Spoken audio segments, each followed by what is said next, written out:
I guess you come in a little later. I don't know. I'm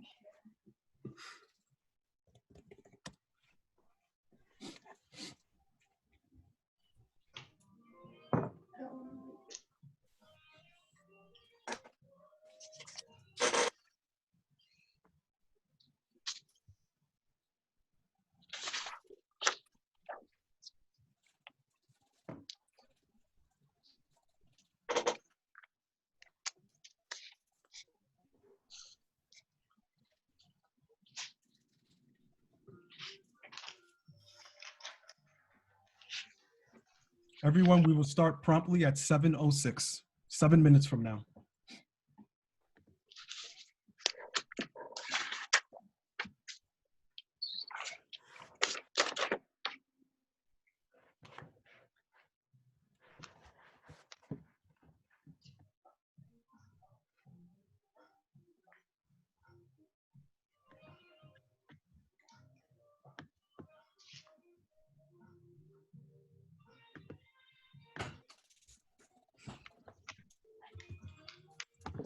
Can everyone except this panelist mute your lines?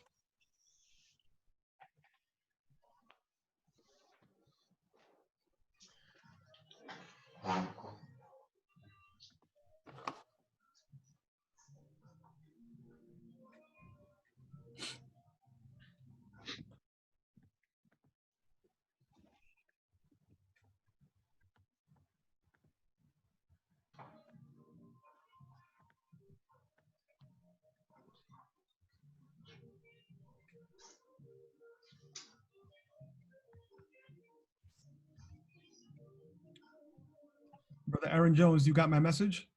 One moment. I did not get a new one. I sent you one at 6:58. Yeah, no, the last message is from 6:42. No. On the Zoom chat, not as a not an iPhone. One moment.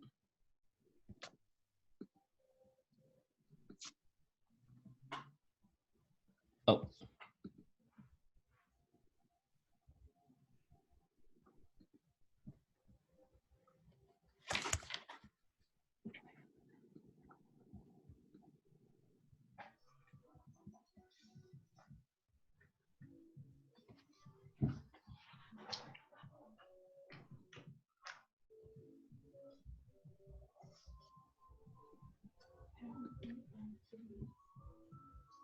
Good evening, everyone. We will start at 7:06.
We'll get started in 3 minutes.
Good evening, everyone, and welcome. I wish you all well and healthy. On behalf of Alpha Phi Alpha Fraternity Incorporated, the Alpha Alpha Lambda chapter, we bring you a Voteless People is a Hopeless People community panel discussion, education, empowerment, and enlightenment. My name is David Campagna, a Voteless People is a Hopeless People committee chair, and along with the committee members, we thank you for your time and energy this evening. Before we get started, I would like to provide a brief introduction to our fraternity and the Voteless Hopeless National Program. Since its founding on December 4th, 1906, on the campus of Cornell University, Alpha Phi Alpha Fraternity Incorporated has supplied the voice and vision to the struggle of African Americans and people of color around the world. The aims of our fraternity are both direct and powerful: manly deeds, scholarship, and love for all mankind.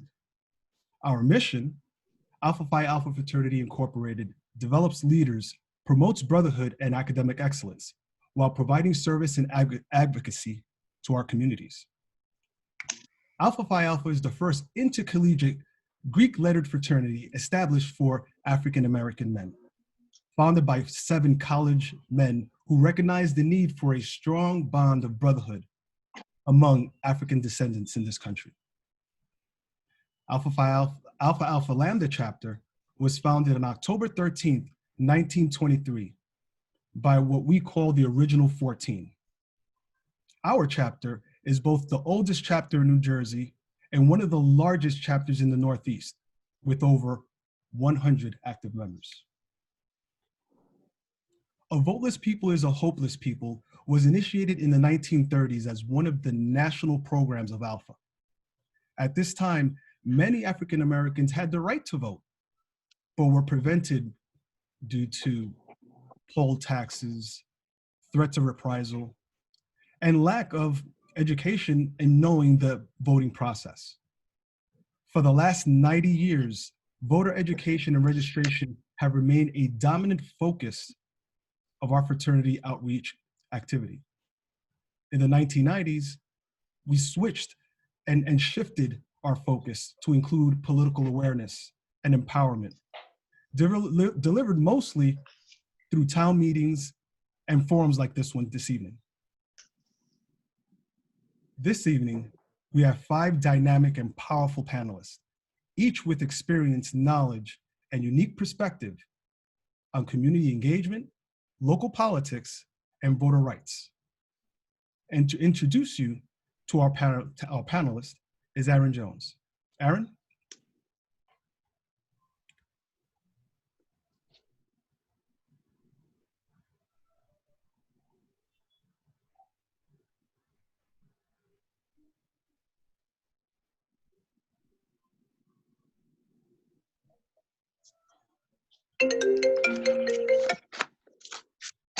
He's on mute.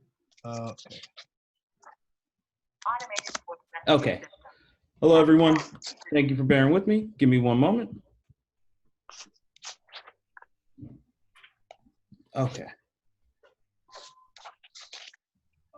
As Brother Campagna said, my name is Brother Aaron Jones. The first person that I would like to introduce is New Jersey Senator Ronald Rice. He is an American Democratic Party politician who has served the state of New Jersey for over 30 years, one of the longest serving state senators in New Jersey history, where he currently represents the 28th Legislative District. He achieved an associate's degree in police science at Essex County Community College, a bachelor's degree at John Jay Criminal Justice, and his master's degree at Rutgers University Graduate School of Criminal Justice. Senator Rice is a veteran of the Vietnam War and a holder of the Presidential and Navy Unit citations. Following that, we have activist Aqeela Sherrills. He is a peace advocate, mediator, and community activist against gang violence and the death penalty. Mr. Sherrills is famously known for brokering a peace treaty between the Bloods and Crips, which many may remember as a transcending event in gang-on-gang violence in 1992. Mr. Sherrills' active community involvement across the country includes being an executive director and co-founder of Community Self-Determination Institute, co-founding Amera I Can with American football player Jim Brown and currently the director of Newark Community Street Team. Following that, we have Professor Charles M. Payne. He is the Henry Rutgers Distinguished Professor of African American Studies at Rutgers University, Newark, where he also directs Joseph Cornwall Center for Metropolitan Research. He's a sociologist whose interests include urban education and school reform, social change, and modern African American history. His books include Teach Freedom, The African American Tradition of Education for Liberation, and I've Got the Light of Freedom, the organization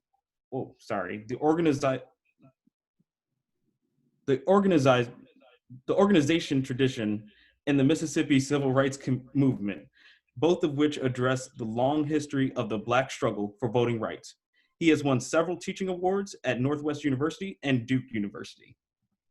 Following that, my brother, Freddie Davis. He is currently a paralegal in the city of Orange Township, where he serves in the Warren administration's mayor's office and the law department. He has a bachelor's degree in philosophy from the University of Chicago and has worked with the Essex County chapter, Young Dems for New Jersey. After that, and finally, we have brother Leonard V. Jones. He is a civil litigation attorney with Chaston, Lamparello, Malone, and Capuzzo, PC, focusing his practice on contracts, governmental entity representation, labor and employment law, and represents individuals, municipalities, and compliance matters arising under New Jersey's Tort Claims Act, Title 59. Mr. Jones earned his law degree from Rutgers School of Law, a master's in public administration, and graduated magna cum laude with a bachelor's in political science, both the later degrees from Seton Hall.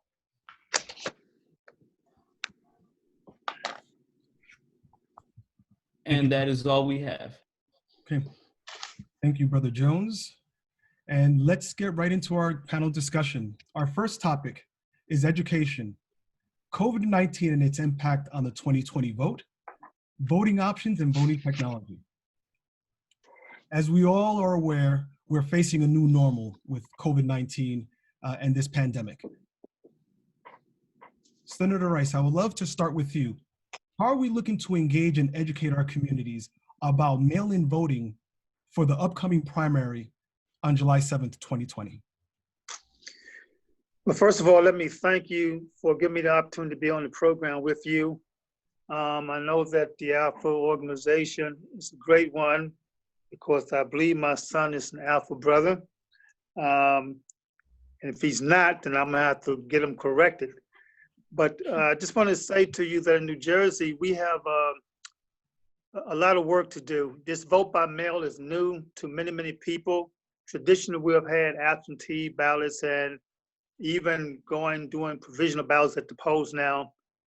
But this vote by mail is something that seems to be picking up and throughout the country. But in New Jersey, it's also increasing, but there are problems with it.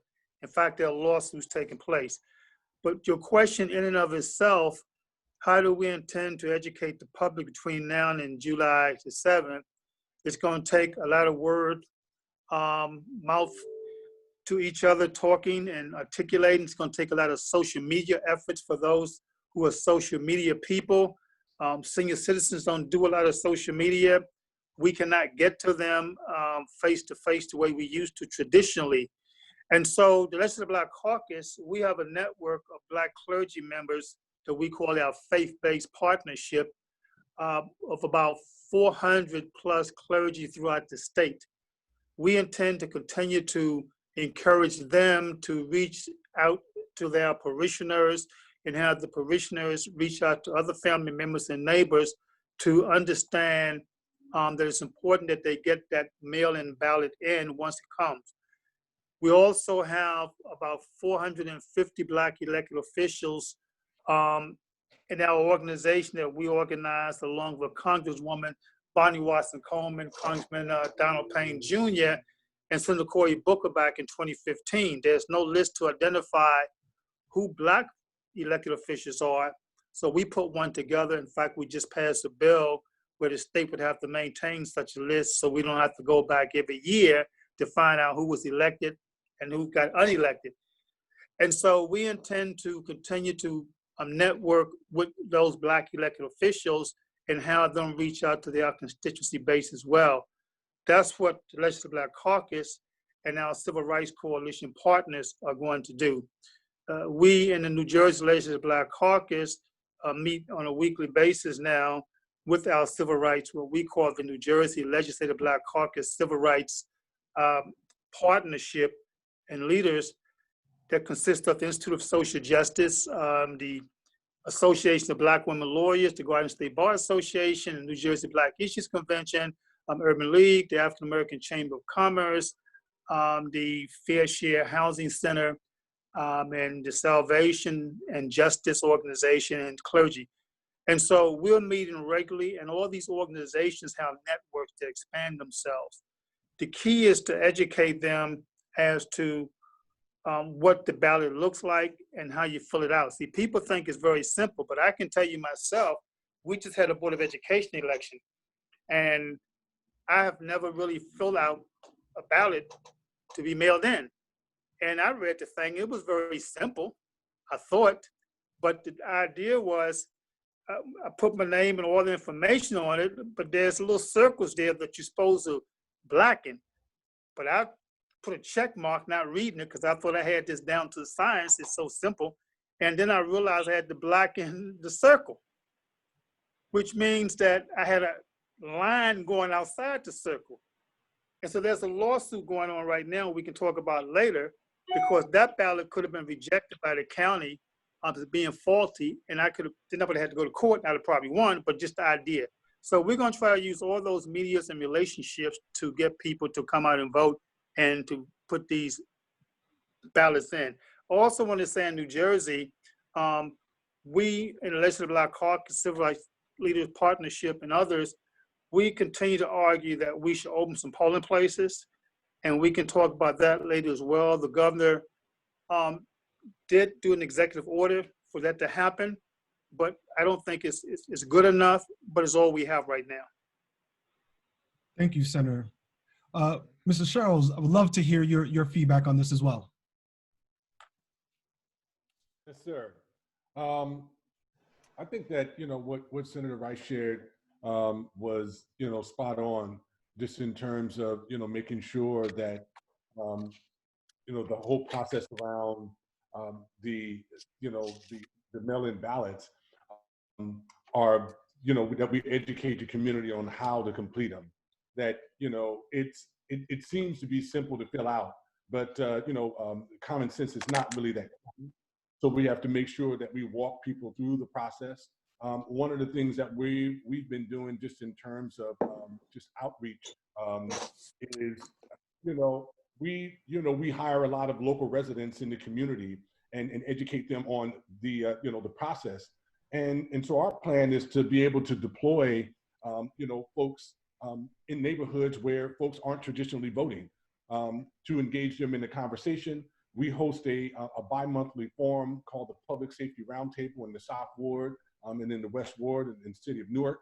And so our plan is to make sure that, we are distributing information, that we're, sharing with folks, how to, walking them through the actual process via, Zoom, because now we're hosting all of our meetings online, and, making sure that we turn the vote out, because it's absolutely critical this year. Brother Davis, I would love to hear your perspective from one of the younger folks and part of the younger generation. How is voter registration and even this outreach for this mail-in ballot? How have you been reached out to, and how have you been contacted?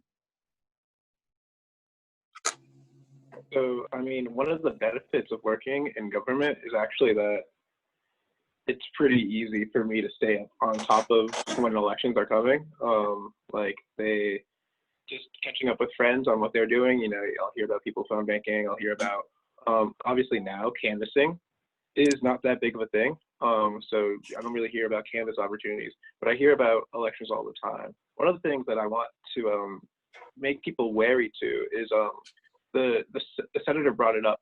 Sometimes for some people, social media is not actually an effective space to reach them in terms of like political advertising or political education. And I would go a step further and say that it's not just the seniors that you have to be worried about, but you know, for example, somebody like me, when I go onto social media and I start seeing political posts, I'm typically wary of them because of, you know, just the general climate of today's day and age. Like, you don't know where fake news is going to rise from. So I know that after having seen Professor Payne speak before, I know that this is sort of something he's actually very interested in, but it's just developing political spaces where people can feel comfortable in the truthfulness of their news and of their information. Because I think you have to have, if it's going to be on social media, you have to really work on your reputation in order to successfully reach the greatest number of people. But another thing that I would also like to point out is with this July 7th election, since it's a primary, those are historically elections that get very low voter turnout. So that's something that we're going to have to try to like fight against the grain, since people aren't going to be able to go to vote at the polls. There's an opportunity to get a large number of people to vote, obviously, but when you're taken out of the habit of like remembering when your election is and then going to the poll like as a part of your commute, you might miss the mail-in ballot and unfortunately lose your opportunity to vote. So it's like a double-edged sword, this new vote by mail that's going on right now. Professor Payne, I would love to get your comments. And historically, isn't this kind of a repeat performance where voting rules are changed and they're changed in a way to somehow hurt the disenfranchised, the ones that don't have as much access as anyone else? Yes, I mean, obviously this is coming from a somewhat different motivation, but I was thinking when, and I too, by the way, should have started by saying thank all of you for doing this. It's a wonderful idea. It's coming at exactly the right time. If you go through the history of American efforts to vote, one of the safest generalizations you can make is that any time any outgroup starts to make electoral progress, there will be attempts to suppress the vote, right? And certainly in the African American story, you can go right back to what happens after Reconstruction. Just before this came on, I was reading some of Lyndon Johnson's 1965 speeches he gave in the process of pushing the 1965 Voting Rights Act, which is such a pivotal turn after that, right? Much of what happened in the South the moment that act was passed in 1965 is they instituted all kinds of draconian restrictions on the right to vote that had not existed 6 months prior, right? I do not think that very many people realize that the current wave of voter suppression is grounded in the Obama election. Blacks turned out something like 15% higher for Obama than they had in the previous election. Hispanics were actually even higher. They're almost like 30% more in 2008, then in 2004. Immediately after that, just before the next election, something like 30 states tried to institute voter suppression laws of one kind or another, right? So again, it's an absolutely safe generalization. When we make progress at the polls, there's going to be pushback, right? And it's going to take the form of trying to cut the number of us who show up. And yeah, sometimes we cooperate. And that is actually a perfect segue into our second topic, which is empowerment, development, and voter rights. And like you said, 30 states, over more than half of the country have put laws in place to try to suppress the vote. Brother Jones, can you start us off here? What have you seen, from a national and even local level? What have you seen in your practice where laws have been changed and for the positive and sometimes for the negative? So I think luckily we live in a great state of New Jersey. First and foremost, thank you for having me. But we don't have, New Jersey is I think one of the most progressive states when it comes to voting rights. And with regard to the prior topic, I believe there's going to be the executive order signed by the governor is going to allow each of one of our 565 municipalities to have one in-person voting polling place. So it's important that we educate, let the community know that there is going to be one location in each of the municipalities for our July 7th election to have them go vote if they're unable to fully complete their absentee ballot, their mail-in ballot. But when we're talking about voter rights, you look at places, especially southern states like Tennessee, Texas, Alabama, Kansas, Montana, Mississippi. Those are some of the states with some of the strictest voter ID laws. All right. So in order to vote in those places, you're talking about Alabama, for example, requires specific types of IDs. And we know that certain communities, especially brown and black communities of color, have trouble. Usually older voters, they don't have these types of IDs, so they're disenfranchised and unable to participate in the process. New Jersey, we've allowed convicted felons to vote after they've served their term. In those states, for example, that right is taken away and they're not allowed to participate in the process. So I think, as the professor was saying, when they realize the power, I think when they realize that minority groups are starting to galvanize and utilize their power, they start to put in place different measures to kind of make sure the vote in those communities is suppressed. Mr. Sherrills, you've traveled this great country. What have you seen in the positive and in the negative in your travels in the changes in laws as you walk through these communities? Yes, I work with an organization called the Alliance for Safety and Justice. We're a national criminal justice reform organization, and we ran a huge initiative in Florida. The voter restoration initiative for folks who have been, justice involved. In the state of Florida, over like 1.5 million individuals were being denied the vote because of justice involvement in the past. Now, we were instrumental in passing the law and restoring the rights of formerly incarcerated folks. But as was shared, they came back with a whole nother a piece of legislation to suppress the vote, right? Because they all of a sudden said now individuals have to pay every fine that they have in order to participate in the vote, which is just absolutely ridiculous. And this is still an issue that we're constantly fighting. I'm from California. I'm a transplant, here in the great state of New Jersey. And a good friend and a mother figure to me, Congresswoman Maxine Waters, like we did a lot of work, in terms of voter registration and getting out the vote. In my beloved Watts, where I grew up at. And one of the things that she would consistently, just share with us was that, because if you're felon, you can't vote, right? And she was like, let them decide that, let them figure that out. She was like, go to the poll, register, and vote anyway, And so, whatever laws that are on the books in terms of, preventing people from or suppressing the vote, we have to just go and do it anyway. And let them figure that out, because I think that they're going to always be coming up with different ways and strategies to try to keep us out of the conversation. Thank you, Mr. Sherrills. Senator Rice, I would love to get your comments, and I actually have an additional question asked by the audience. So two things I would say to everyone that's on. If you have any questions, please post them in the chat and we will try to get to your questions as quickly as we can. And two, all of the questions that we are asking are questions that have come from the community, by the community. So Senator Rice, yes, we do live in a very progressive state. One of the things that we did notice, however, is that New Jersey does not allow for online voter registration. I would love to hear what are your thoughts on making registration or having voter registration online, and I would love to hear everyone's thoughts on automatic voter registration. What are your thoughts on that? So there's still debatable question.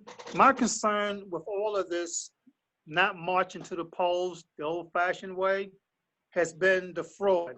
There are those who said that it's not massive fraud. I disagree. that it's not massive fraud. I've been the victim of the fraud. I've been the victim for years as an elected official with the dead people voting. I've gone to court and we have documented it, and the Attorney General and others would say, well, there's nothing they can do about it. They don't see it. And so I would be concerned with online registration, but not as concerned with online registration as I would be with maybe online voting that some people talk about. And so when you start talking about all these mail-in ballots, you talk about suppression, is there. I mean, the last presidential election, I think, was 300,000 ballots sent back from mail-in, people that mail them in. In New Jersey, you've had like, I think 4,000 one year and 2,000 for signature. And that's why we're trying to change the laws. And so I get a little leery about mailing in, who's mailing them in, how do you catch the massive fraud statewide? That's why folks keep saying it's not as substantial as related to fraud as people are saying. Well, that's because as a former investigator, I know it's not being investigated. It doesn't come up. And so I'm not sure where we're going to go with that. We are debating those subjects and those issues in the legislature. We're still the old school, many of us, that we fought so hard to get the Voting Rights Act passed, and we want people to be seen and march to the poll. That's empowerment to us. This behind the scene voting stuff and not seeing people, not being able to get accountability, not being able to certify signatures prior to certain dates and time frames is what's really doing harm to this country and to the Black community and brown community in particular. Thank you for that, Professor Payne. Any last words? Yeah, I was thinking about the senator's comments. I've lived much of my life between Chicago and Louisiana, to say nothing of New Jersey. So I do know there is voter fraud, okay? It exists in many forms. On the other hand, if my information is right, there are about 35 states that already have online registration. And I don't know of anything from any of those states that suggests that that process increases the amount of voter fraud. It increases the number of people who vote. That's pretty clear. From what I can tell, and I'm far from an expert on this, it looks like online registration is a good idea if what we want to do is increase the number of people who are in fact voting. That said, we always do in fact have to be vigilant about fraud. At the same time, we have to be aware of the way in which Republicans in particular have used fraud to push the voter registration down. That doesn't mean there isn't any, but just to say they are using it in a certain way. Thank you, Professor. So how do we fix this? You know, we have an entire population. We have the homeless population. We have the underserved. We have our senior citizens. What can we do as a community to get those votes up? You know, yes, everyone does have a cell phone, or almost everyone has a cell phone nowadays. But how do we get to reach those people? I'll start with Mr. Sherrills.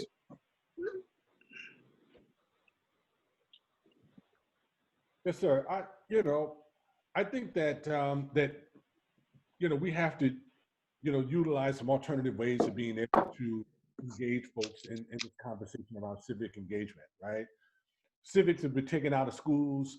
Most young folks who are graduating or who are even participating in the educational process don't even know who their elected officials are. They don't know the function of government. They don't know how municipalities work. They don't know the difference between, the congressman, a senator, or a councilman. I mean, honestly, because there's no civics in school. So we have to reinstitute civics back in school. And where that's not possible, we have to utilize systems like, Paulo Freire and popular education systems to begin to engage folks in a different type of dialogue and conversation. Look, I believe that local politics is paramount, to folks, learning about national politics. And politics to me is about the regulation and control of behavior, right? And so one of the ways that we've been doing that is specifically in Newark is through our public safety roundtable. We've been engaging folks in the public safety process and teaching them about policy and about civic engagement through that overall process, and empowering people to let them know that their words count, and that what they see happening in everyday community, that them engaging in that process is also a part of the political framework. So we have to create points of entry for folks to get into this conversation. Controversy kind of creates change. I tell you, in my neighborhood, I grew up in the gang culture. Me and my brother, we're kind of like on the opposite ends of the political spectrum. And we have major debates, about, he's a Trump supporter, I'm a Democratic, supporter, right? And so we have major debates online, and all of a sudden, a bunch of our homies who are really, these cats never talk about politics and stuff in the neighborhood, are all now engaged in the conversation.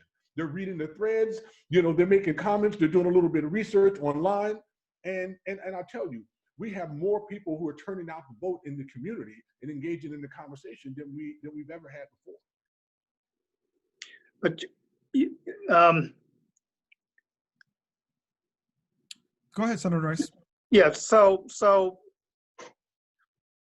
you never get away from the basics. And the basics, you have to knock on doors, you have to interact with people. Unfortunately, COVID-19 is not allowing us to do that, so we have to look at alternative measures. But I still believe we can hit the streets. If we can go into cities like Newark, where I live, and I go to the other cities as well, and we can see when we pass all the controls for COVID, liquor stores are open, and lines are wrapped around the corner to buy liquor, then we should be able to control social distancing things. People want to be able to talk to elected officials. People want to be able to talk about social policies, social issues, political issues. People want to interact. They want to have those debates, and they're not really going to do it most of the time in the chat rooms, on the social media stuff that folk are using. They're using the social media for other kinds of things, etc. I also believe that it's important that we're able to get back into elected officials producing. The people say, well, you've been elected for over 36 years in one capacity, other 34 at the state legislature. The Democratic Party put you off the line 3 times and you beat them. Yes, I did. I beat them because the people felt I should still stay in office because I interact with people. I'm in my office right now. I'm here 5 days a week trying to help people get their benefits and navigate systems when other legislators are home or are doing other kinds of things. And so I think if we want, whether they're young people or older people, if you want them to be involved with the civics and understand the civics from the streets, because we're certainly up to the classroom thing, then we're going to have to be productive. What I found out is that when there's an issue that people understand because they're constantly engaging with you and you're interacting, they're gonna come out when you sound the trumpet. The problem in cities like Newark, and I use my council as an example. I love all the council people, I support them. But when I was on the city council, we used to meet in the West Ward 4 times a month in different areas, just having community meetings, bringing directors, dealing with issues and problems. There is no interaction anymore. In the city of Newark, there are folk who don't know who some of their large council people are. I've never seen them. Don't even know they're elected. And so you're going to have not only the suppression of vote by the establishment, if you will, in the system, you having it by our failure to connect with people on a regular basis and try to get their problems resolved. And those who want to run for office, take a look at what government. First of all, people running for office don't even know what they're running for. I've had people run for office and say, well, I promise if you elect me, I'm gonna get you a house and I'm gonna get you a job. Well, if you're running for council, legally you can't get anybody a job. You can't promise them a job because you can't hire, the administration can hire you. You should be telling them you're gonna create opportunities for jobs to come in.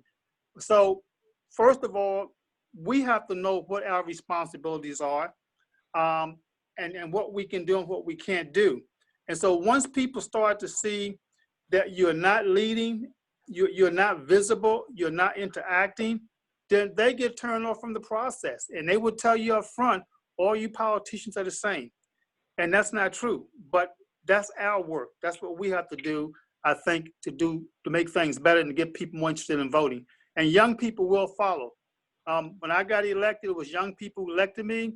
Young people are still a large part of my base. When I need them to sound the trumpet, I raised them through Little League and Pop Warners and everything else.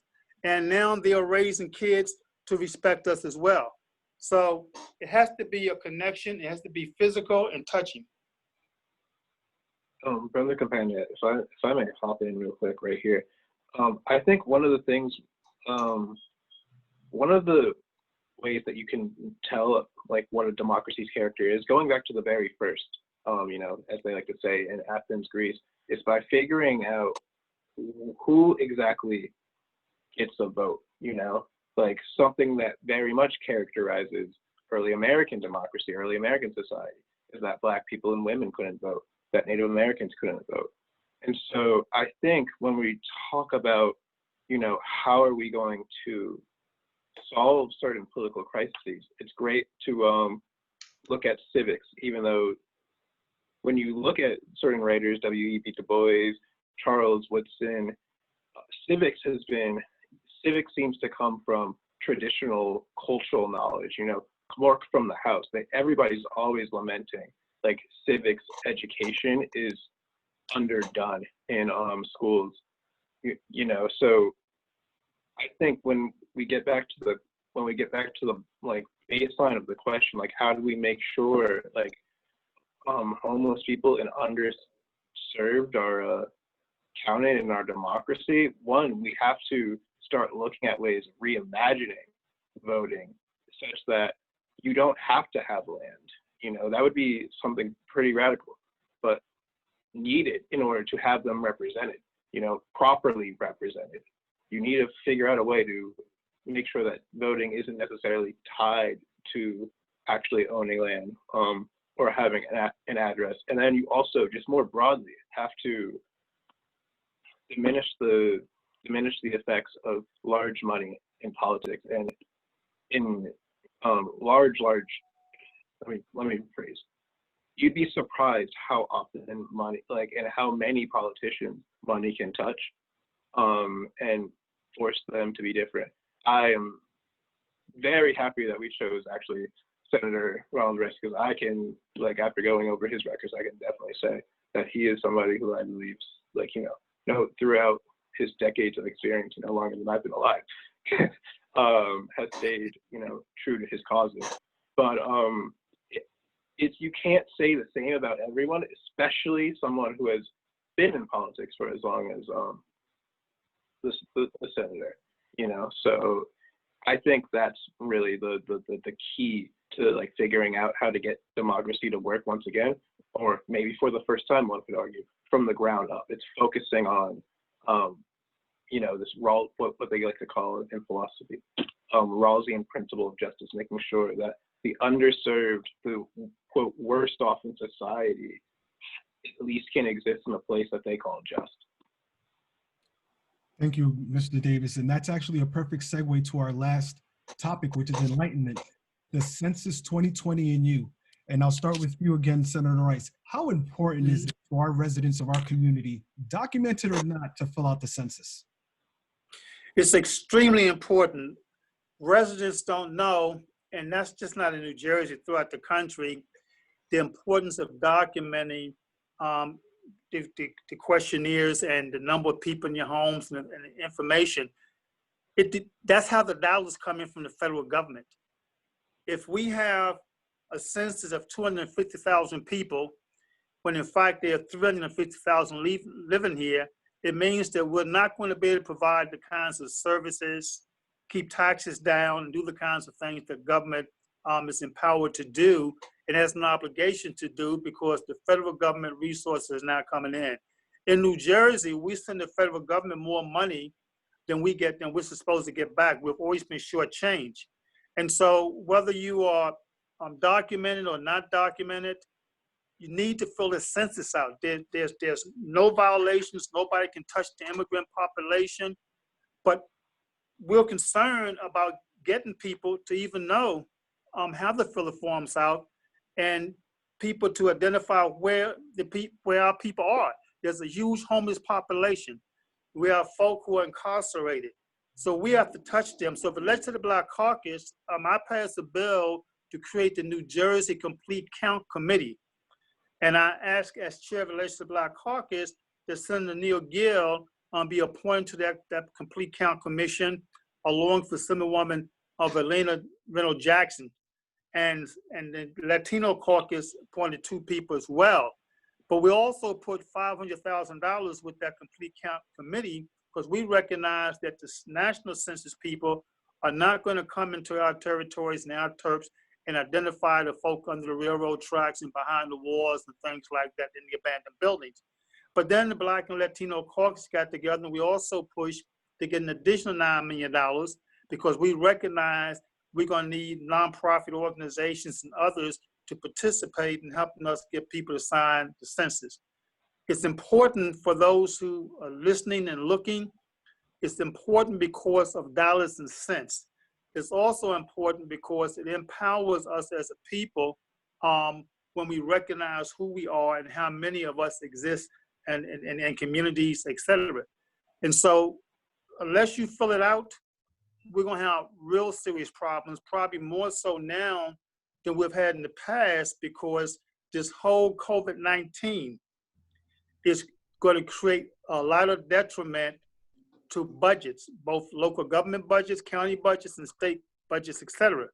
And so to have a shortfall of revenues coming in from the federal government because we didn't do a complete count census would be very, very detrimental to the state of New Jersey and to the programs that we have, but also to the programs that we continue to fight for as Black and brown people in particular on a daily basis that we never had and we're trying to get.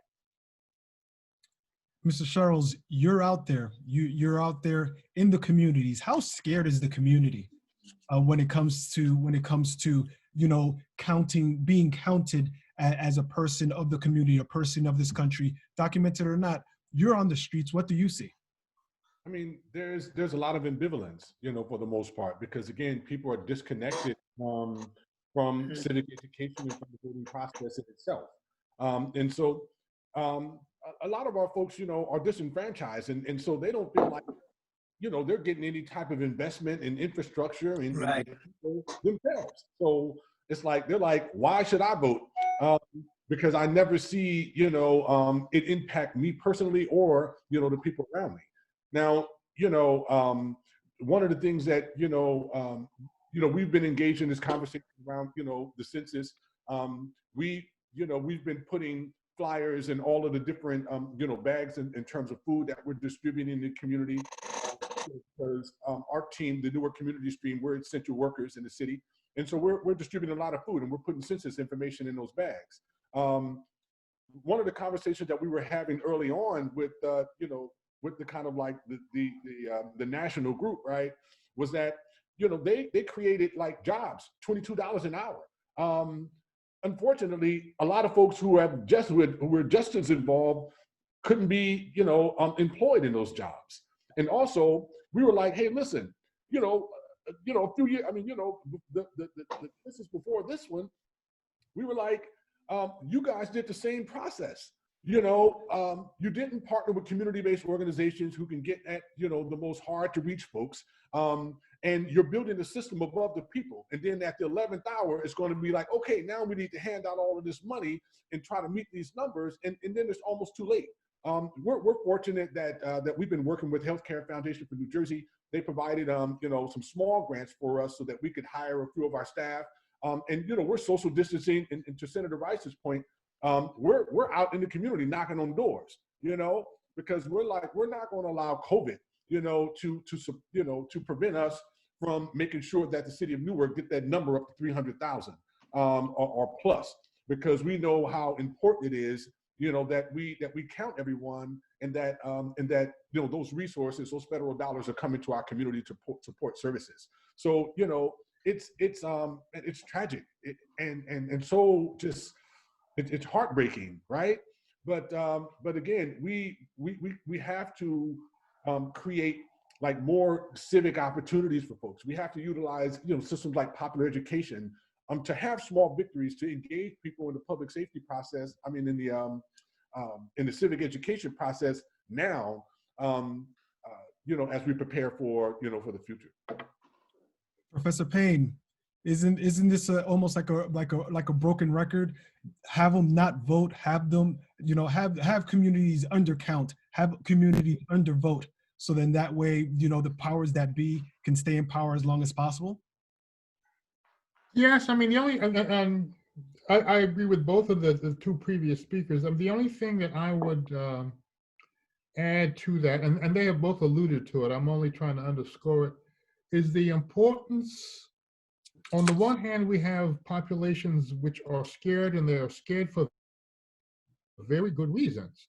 We can't discount the reasons they are afraid of federal intrusion in this climate, or anything that looks federal, anything that looks legal in this climate. They've got a realistic basis for that. But then there is another population, and in my guts, I think it might even be larger, of people who are just disconnected from officialdom. It is not fear, it's just that they don't see how these things connect to their lives. And then that goes back to the kind of ground to ground, one conversation at a time, person to person conversation that the senator was talking about earlier. And obviously it's very, very hard to do that now. Absolutely. Brother Jones, any last words? Brother Jones? Did I lose Brother Jones? There he is. I think he might be on mute. Okay, what page is he on? I'm trying to find him. Oh, to me, so I have a banner. He was like on page 3. Okay. Oh, I see you, Brother Jones. I'm sorry, and I'm going to unmute you right now. Final words, Brother Jones. So I think it's in having them understand that we're talking about $800 billion that goes to different countries. We're talking not only about money to fund programs in the state and in their local communities, but we're also talking about elected officials or representatives at the federal level, right? So we often discuss why our policy is not passing. We talk about having control of the House of Representatives and the Senate, but in order to make sure we have our voices are represented and, the voice of people who think like us, it's important that we participate. So oftentimes people don't understand the purpose of filling out these documents, but if you fill out these documents, I think since 1980, New Jersey has lost, I think, between 2 or 3 federally elected officials, Congress people. And that's important that when you're talking about passing legislation, because if you want to truly affect change, that comes through legislation. But I know one thing we're doing here in Union County is that the freeholders are working with local groups and organizations because of COVID-19 and social distancing orders. It's harder for people to be reached. So if you're talking like groups like ours, or church groups that are in direct contact with their membership, and then encouraging them to not only complete the census, but also to encourage their neighbors and the people in their circle to complete it. It's very important. Thank you, Brother Jones. Much appreciated. I would like to thank you all for being part of this panel. It's been in educational and enlightening, and hopefully all of you feel empowered. I would like to provide this platform for each of you to share some closing comments before I hand it over to the president of our chapter. And I will start with Senator Rice. Let's start with you. Any final words, comments, and words of wisdom for your constituents? Yeah, we always said over the years, don't lose the faith. There's a higher power, and we're being tested right now with COVID-19 as a people, but as Black and brown people in particular, we've always been tested. Our strength is in our unity, and that's why I tell the Legislative Black Caucus members, we have to come out and vote by mail, go to the polling places, they're open. We have to continue to come out and show numbers. Numbers are very important at the polls as well, because when people look at, government look at where they're gonna send resources, they look at how many people actually voted in those communities versus the number that could have voted. When the census are taken, they look at what numbers you have or claim you have when they whack up the dollars at the federal level. So it's very important that those of us in leadership roles, those of us who are activists, that we start to maybe get back to some of the things we did back in the day, the 60s, that it's not difficult to do. And that is to start to come together and argue our case. When people see us coming together and arguing our case for policies and for justice, whether it's social justice reform, criminal justice reform, social justice, environmental justice, etc., and they see productivity, then they get involved. They vote on their own volition because they understand that the vote means that they're receiving something, as someone said before, some of those of us there. When you talk about vote suppression, it's taking place now.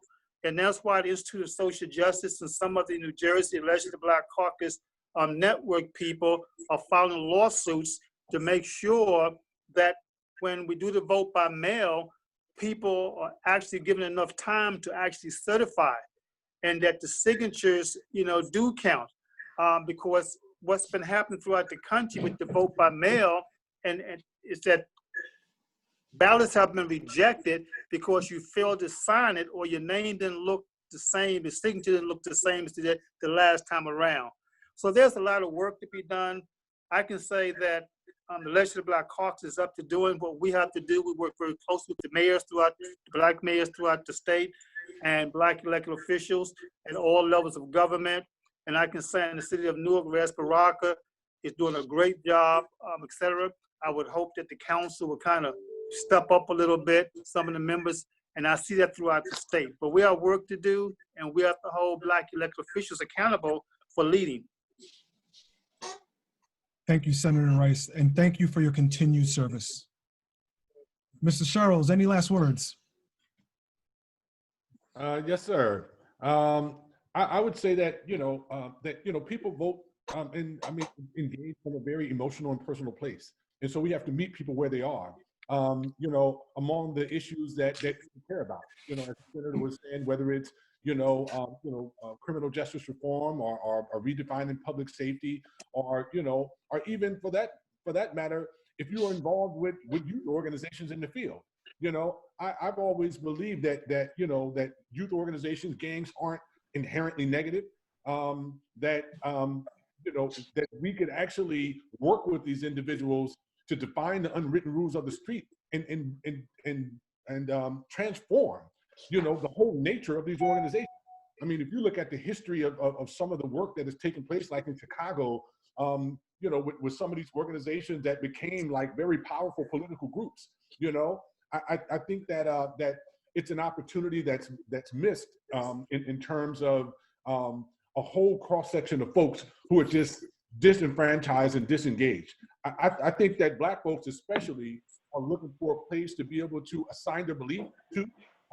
I think again that we have to utilize tools like popular education, because again, folks are uneducated about the issues, right?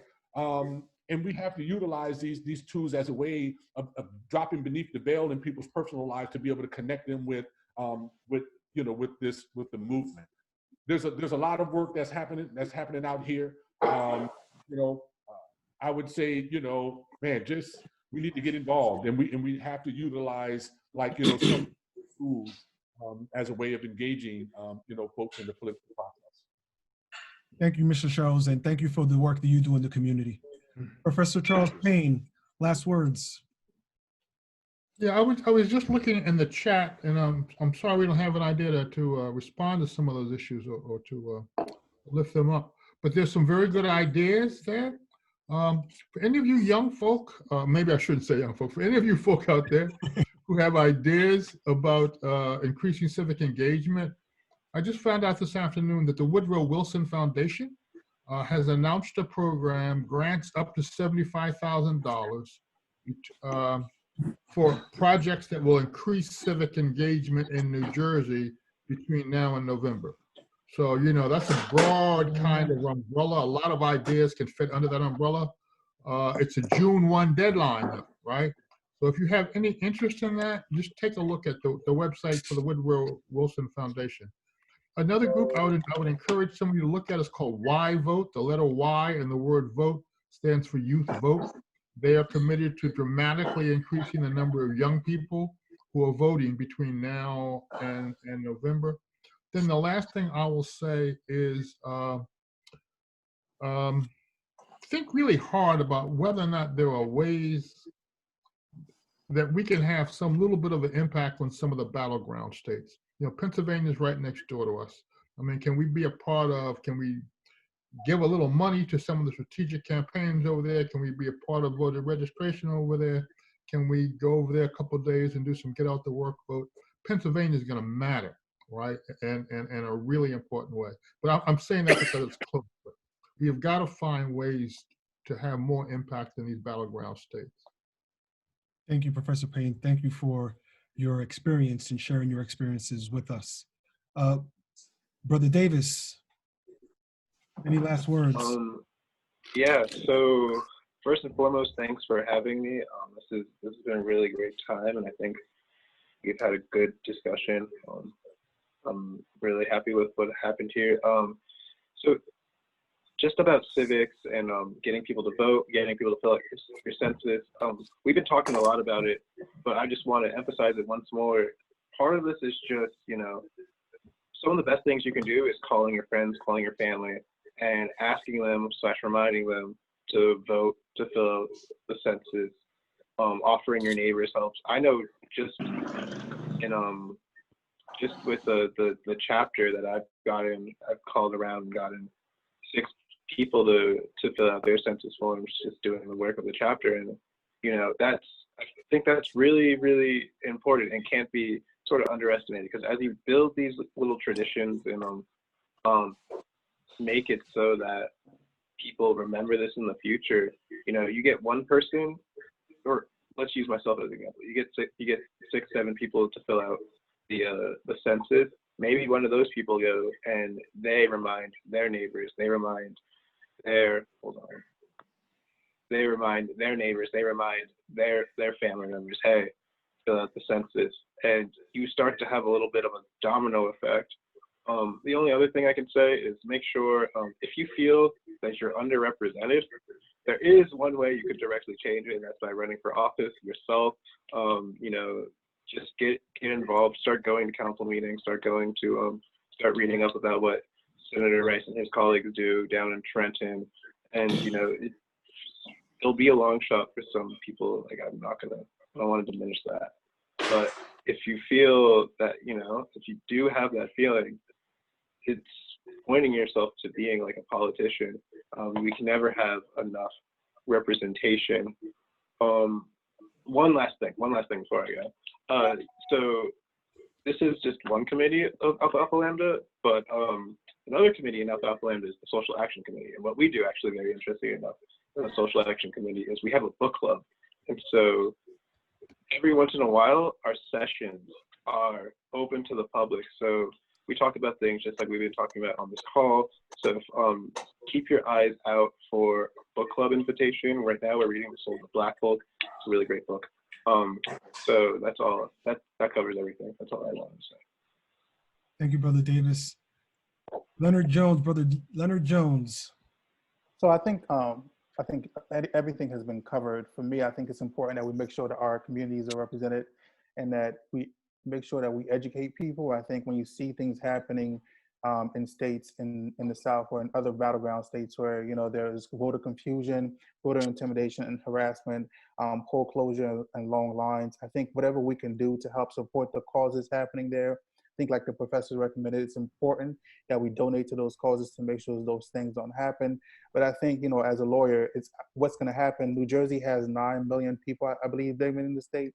And with us not being clear how this disease is going to, this virus is going to progress, by the time we get to November, voting by mail may be an insurmountable challenge, a Herculean challenge for state clerks to handle, and which is why you're seeing lawsuits in other states. In 2018, for example, there were about almost 10% of the votes across the country that were uncounted. And one thing we don't want to happen is the tax to be so great that many votes in our state go uncounted. So whatever part we can play to ensure that this election is a fair representation of the people, that the votes are counted, that people's voices are heard, is important. I think all of us understand that the election is not only about, you know, the presidency, but it's about the Supreme Court and people who lead departments like the departments of justice. So when we're talking about why it's important to vote, and you're talking to your friends, make sure they understand that the Supreme Court and the U.S. attorneys are appointed by this individual, and they need to understand that that's a lot of power, and those people carry out the policy that affect people that look like us, determine what cases will be prosecuted as civil rights violations and hate crimes. So that's very important that we do our part to educate those around us in our circles as to why it's important to be active not only in elections but in the census, to make sure all our voices are heard. And thank you for having me. No, thank you. Senator Rice, Mr. Sherrills, Yes. Mr. Payne, Mr. Davis, and Mr. Jones, thank you very much for your participation. I want to just hand it over to the president of chapter, Brother Dele Oladapo. Good evening, everyone, and thank you so much for your great remarks. On behalf of Alpha Alpha Lambda chapter of Alpha Phi Alpha Fraternity Incorporated, I'd like to thank you all for taking the time to be with us today, our august group of panelists, brothers in Alpha. A special thank you to Brother Campagna and the Voteless People, Hopeless People Committee, not only for all of the work that you've been doing throughout the years, but for stepping it up and having us have some informed dialogue. I took a few notes just for my own benefit during the discussion. I wanted to share that. Information is power. Whether it's the appropriate way to complete a mail-in ballot, identifying trusted resources, turn to the right you have to push back on suppression. Show up.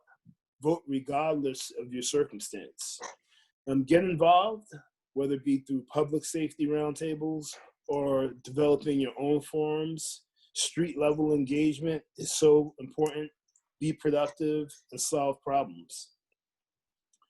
If you have a desire to get into politics, learn your responsibilities and be visible. We must fill out that census. It takes so little time because you can do it electronically. Encourage your friends to do it. Use your social media platforms to drive the dialogue that we need to care about, but then try to make sure we take action. Make sure the underserved can exist in a place we call justice. I love that quote by the great Freddie Davis. Our motto here at Alpha Phi Alpha is, first of all, servants of all, we shall transcend all. Thank you again so much for your time. Be safe and be well. Thank you very much, everyone. Look out for our next event. We're already planning it, and we're looking to have our second event in late July. So look out for that flyer. Again, thank you very much to the panelists. Thank you very much, Brother President, for allowing us to have this platform and this opportunity. Thank you for everyone that has joined. Be safe, be well, and I hope to see you again. Thank you very much, and have a great one. Take care. Thank you. Thank you. Good night, everyone. Bye-bye. Thanks.